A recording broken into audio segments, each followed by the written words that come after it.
Total internet का 37% सिर्फ porn है। तो आप ये सोच सकते हैं कि दुनिया में लोग कितना ज़्यादा पॉर्न देखते हैं और पॉर्न एडिक्शन कितना कॉमन है, पर ये आपकी मेंटल हेल्थ के लिए उतना ही खतरनाक है। इंडिया में करीब 8 करोड़ लोग ड्रग्स लेते हैं, जो हमारी आबादी का करीब 7 से 8% है। और मैं यहाँ अल्कोहल की बात नहीं कर रहा, मैं नार्कोटिक ड्रग्स की बात कर रहा हूँ। और ये परसेंटेज यूएस में तो और ज़्यादा है। वहाँ 10 से 12% लोग ड्रग्स लेते हैं, करीब 4.5 करोड़ लोग, जिसमें से 2 करोड़ 20 लाख लोग ड्रग एडिक्ट्स हैं। पर एडिक्शन सिर्फ ड्रग, अल्कोहल और पॉर्न्स का ही नहीं होता। जो भी चीज़ आपके दिमाग को बार बार एक ही काम करने पे मजबूर कर दे, उससे हमें एडिक्शन होता है। और प्रेजेंट समय में सोसाइटी में जो सबसे खतरनाक एडिक्शन है वो है सोशल मीडिया का एडिक्शन। जी हाँ, अब ये नई बीमारी बन के उभर रही है। एडिक्शन में दिमाग आपको अपने नशे के मुताबिक चलाने लगता है। वैसे लाइफ में सारे नशे बुरे नहीं होते, अच्छे नशे भी होते हैं, पर इन्हें कोई करता नहीं है। अब अच्छे नशे बाद में समझेंगे, पहले ये समझते हैं कि एडिक्शन होता ही क्यों है। हमारे दिमाग में ऐसा क्या बदल जाता है जो हमारा दिमाग इतनी बुरी तरीके से एडिक्ट बन जाता है। हम चाह के भी कुछ नहीं कर पाते, सब कुछ पता होने के बाद भी इंसान उससे बाहर क्यों नहीं आ पाता है। तो एडिक्शन का सीधा साधा लेना देना हमारी खुशियों से या उन चीज़ों से जिनमें हमें मज़ा आता है, और जिन चीज़ों में हमें मज़ा आता है वो हम बार बार करते हैं। तो बात ये आती है कि ये मज़ा क्या है और हमें मज़ा आता ही क्यों है। तो मज़े का दूसरा नाम डोपामाइन है। ये आपका हैप्पी हार्मोन है। तो हम जब भी ऐसा कुछ करते हैं जिसकी वजह से डोपामाइन रिलीज होता है तो हमें मज़ा आता है। ये न्यूरॉन ट्रांसमीटर है, एक तरीके से हमारे दिमाग का मैसेंजर, जो हमें हमारा ब्रेन रिवॉर्ड की तरह देता है। तो जब हम कभी जीतते हैं या हम कोई काम कंप्लीट करते हैं या हम कुछ कभी अचीव कर लेते हैं तो हमारे दिमाग में डोपामाइन रिलीज होता है। ये जो फीलिंग होती है खुशी वाली, यही वो डोपामाइन है, यही वो रिवॉर्ड है जो आपका ब्रेन आपकी बॉडी को देता है, जिससे ये काम आप बार बार करें। अब आप सोचिए, क्या रियल लाइफ में बिना रिवॉर्ड के आप कोई काम करेंगे? क्या आपको उससे कोई मोटिवेशन आएगा? मान लीजिए आप जॉब कर रहे हैं और आपको सैलरी नहीं मिलती, तो क्या आप वो जॉब करेंगे? क्या आपका मन लगेगा उस जॉब को करने में? हमें हर काम करने के लिए किसी ना किसी तरीके का कोई ना कोई रिवॉर्ड चाहिए होता है। तो हमारी बॉडी और ब्रेन का पूरा मैकेनिज्म रिवॉर्ड और पेन के ऊपर बेस्ड है। जो चीज़ हमारे लिए खतरनाक है या अच्छी नहीं है, वो करने पे हमें पेन होता है, जिससे हम उसे ना करें या उससे दूर रहें और अपनी बॉडी को सेफ रखें। मान लीजिए आपको दर्द ही ना हो, पेन ही ना हो, तो आप तो 10वीं मंजिल पे चढ़ के नीचे कूद जाएंगे, क्योंकि आपको तो दर्द ही नहीं होता है। तो आप इस शरीर को तोड़ फोड़ डालेंगे। इसीलिए दर्द बनाया गया। यह हमें डैमेज होने का आभास कराता है, जिससे हम अपने शरीर की सुरक्षा करें। अब आप कहेंगे कि ब्रेन तो हमें खुद ही डोपामाइन दे रहा है रिवॉर्ड के रूप में और हमें एडिक्ट बना रहा है, तो फिर एडिक्शन बुरा कैसे हुआ? तो आपका ब्रेन बहुत ही कंट्रोल्ड वे में बहुत ही limited amount of dopamine release करता है, जिससे आपको मज़ा तो आता है पर आप उसके एडिक्ट नहीं होते। डोपामाइन मिड ब्रेन के टेगमेंटल एरिया से रिलीज होता है और ये फ्रंटल कोर्टेक्स और न्यूक्लियस में जाता है। फ्रंटल कोर्टेक्स ही हमारे इंटेलिजेंस, सोचना, इमेजिनेशन, इन सारी चीज़ों के लिए रिस्पॉन्सिबल होता है। तो अब हम जब कोई ड्रग्स लेते हैं तो ये हमारे दिमाग में डोपामाइन का सेक्रेशन बहुत ज़्यादा बढ़ा देता है, जिससे हमें बहुत ही ज़्यादा मज़ा आता है। आपने सुना होगा, लोग बोलते हैं आई एम हाई। तो ये हाई क्या है? डोपामाइन का एक्सेस रिलीज, पर यह बहुत ही लिमिटेड टाइम के लिए होता है।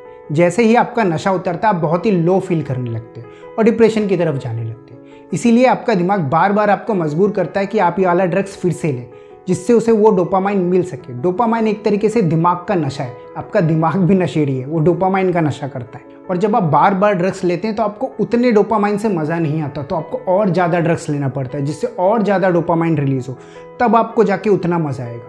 और यही करते करते आपको इसकी लत लग जाती है। और जब कोई नशेड़ी इंसान ड्रग्स नहीं लेता है तो बहुत ही सैड रहता है, बहुत ही डिप्रेस्ड फील करने लगता है, उसका किसी काम में मन नहीं लगता, क्योंकि नेचुरल तरीके से उसकी बॉडी में अब डोपामाइन रिलीज़ ही नहीं होता, या जो रिलीज़ होता है उसकी क्वांटिटी इतनी कम होती है और उसको बहुत ज़्यादा डोपामाइन की ज़रूरत होती है। और फिर उसी मज़े को वापस लेने के लिए वो ड्रग्स को कभी छोड़ ही नहीं पाता और इसी से उसको उसकी लत लग जाती है और वो ना चाहते हुए भी मजबूर होकर भी वो ड्रग्स लेता है या अल्कोहल को लेता है। अल्कोहल और ड्रग्स की एडिक्शन बहुत एक्सट्रीम एडिक्शन होगी, क्योंकि ये आर्टिफिशियली बॉडी में लिया जाता है और ये आर्टिफिशियली ही डोपामाइन को रिलीज़ कराता है। पर यही चीज़ें हर एडिक्शन कंडीशन में होती है। अब चाहे वो पॉर्न हो या सोशल मीडिया, वीडियो गेम हो या सेक्स, इन सभी कंडीशन में आपके दिमाग में बहुत सारा डोपामाइन रिलीज़ होता है और इसीलिए आपको इसमें मज़ा आता है और इसीलिए इन चीज़ों को आपको बार बार करने का मन करता है। अब सोशल मीडिया एडिक्शन इसलिए होता है कि वहाँ पे हम लोग लाइक, कमेंट्स और फॉलोअर्स को अपनी अचीवमेंट के रूप में देखने लगते हैं।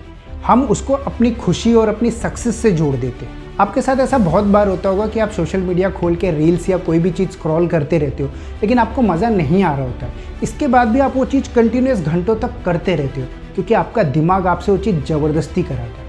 हमारे दिमाग को एडिक्शन होता है डोपामाइन का, और उसके लिए वो सबसे ज़्यादा शॉर्टकट ढूंढता है। पहले जब आप रील या ये सब चीज़ें देखते थे तो आपको बहुत मज़ा आता था और आपके दिमाग को डोपामाइन मिलता था। तो आपके दिमाग को पता है कि अगर मैं ये चीज़ कराऊंगा या करूंगा तो इससे मुझे डोपामाइन मिलेगा।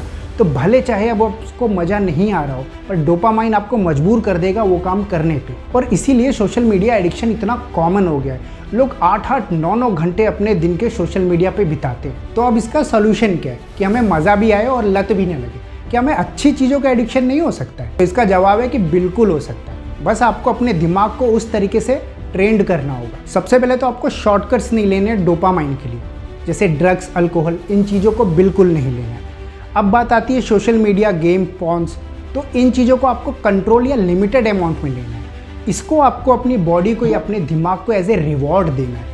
आपको ये करना है कि अब मैं 3 घंटा पढ़ूंगा और इसके बाद आधा घंटा यूट्यूब पे वीडियो देखूंगा, या मैं कोई गेम खेलूंगा आधे घंटे के लिए, और उसका टाइम पहले से निर्धारित करना और स्ट्रिक्टली उसको फॉलो करना है। तो इससे होगा ये कि आपका दिमाग आपको पढ़ने के लिए मोटिवेट करेगा, क्योंकि उसको पता है जैसे ये 3 घंटा खत्म होगा वैसे ही मुझे गेम खेलने को मिलेगा। पर ये इतना आसान नहीं है, आपको महीनों तक इसकी प्रैक्टिस करनी पड़ेगी। लेकिन आपने अगर एक बार प्रैक्टिस कर ली तो आपका दिमाग बिल्कुल आपके कंट्रोल में होगा। आप इससे जो करवाना चाहेंगे, जैसे करवाना चाहेंगे, ये वैसा ही करें। Running, exercise, sports, yoga, meditation, इन सारी चीज़ों से भी डोपामाइन रिलीज़ होता है और ये बहुत ही हेल्दी एडिक्शन होगा आपके लिए। हर वो चीज़ जो आपको लाइफ में खुशी देती है, चाहे वो कोई खाना हो या कोई गेम हो या कोई यूट्यूब का वीडियो हो, सॉन्ग हो, उसे आपको अपनी लाइफ में रिवॉर्ड की तरह यूज़ करना है। ऐसे ही ईजिली नहीं दे देना आपको अपने दिमाग को। आप इसे अपने फ्यूचर के गोल्स पे टारगेट कर सकते हैं। आप जो भी काम करते हैं उसमें जब आपको छोटी मोटी भी सक्सेस मिलती है तो उससे अपने आप को रिवॉर्ड करने की कोशिश करिए। एक छोटी सी पार्टी कर लीजिए, कोई गेट टुगेदर कर लीजिए, या आप अपने लिए कुछ खरीद लीजिए। इससे आपके दिमाग को मैसेज जाएगा कि आपने वो खुशी, वो सेलिब्रेशन की। इससे आपकी बॉडी में डोपामाइन रिलीज होगा। इससे होगा ये कि आपको उस काम में मज़ा आने लगेगा और आप उस काम को और अच्छे और लगन से करने लग जाएंगे, क्योंकि उसके बाद आपको डोपामाइन मिलेगा जैसे ही उसमें आप सक्सेस होंगे, जैसे ही उसको अचीव करेंगे। तो आपके पास 1000 ऐसी चीज़ें हैं जो अच्छी एडिक्शन आपको दे सकती हैं, या अच्छे सोर्सेज से आपको बहुत सारा डोपामाइन मिल सकता है। तो आपको इन गलत रास्तों पे जाने की ज़रूरत नहीं है। बस एक बार कर ले, एक बार करने से कुछ नहीं होता, दोस्त ऐसे ही कहते हैं, और ऐसे ही लत लगने की शुरुआत होती है। अब आप लोग बताएं कि आपको अपनी लाइफ में सबसे ज़्यादा डोपामाइन किस चीज़ से मिलता है? ऐसी कौन सी चीज़ें जिसे करके आपको सबसे ज़्यादा खुशी होती है? मैं हूं विशाल तिवारी, आप देख रहे थे ज्ञानोफाई। देखने के लिए आप सभी का बहुत बहुत धन्यवाद।